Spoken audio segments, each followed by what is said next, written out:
ভাই জুলাই সনদ 5 তারিখে ঘোষণা মানিকনগর কি যেন মানিক মিয়া এভিনিউতে ঘোষিত হবে কিনা জানি না। তো রাজধানীর মানিক মিয়া এভিনিউতে অনুষ্ঠিতব্য জুলাই ঘোষণাপত্রের অনুষ্ঠানে এখনো দাওয়াত পায়নি বিএনপি, এমন দাবি করেছেন দলটির স্থায়ী কমিটির সদস্য সালাউদ্দিন আহমেদ। সোমবার রাজধানীর গুলশানে নিজের বাসভবনে সাংবাদিকদের সঙ্গে আলাপকালে তিনি একথা বলেন। তিনি জানান, বিএনপি যে কোনো সময় জুলাই সনদে স্বাক্ষর করতে প্রস্তুত।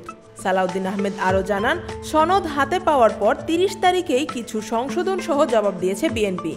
ঘোষণাপত্র বাস্তবায়নে সর্বোচ্চ সহযোগিতা করেছে বলেও দাবি করেন তিনি।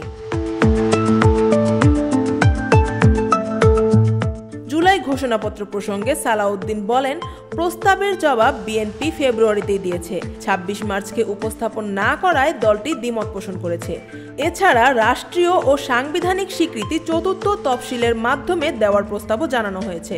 তিনি আরও বলেন, বিএনপি সনদ বাস্তবায়নে সর্বোচ্চ সহযোগিতা করেছে। ফ্যাসিবাদ বিরোধী ঐক্য বজায় রাখতে সবাইকে এগিয়ে আসতে হবে।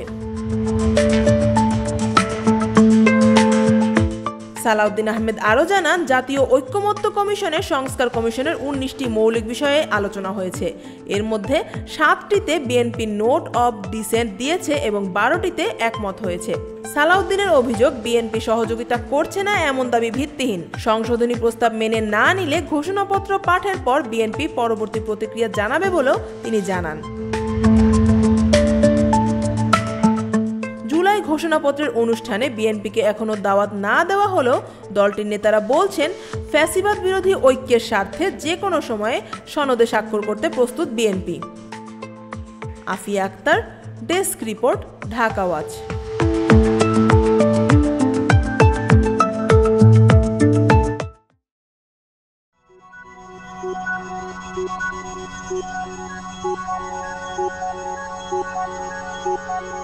Thank you.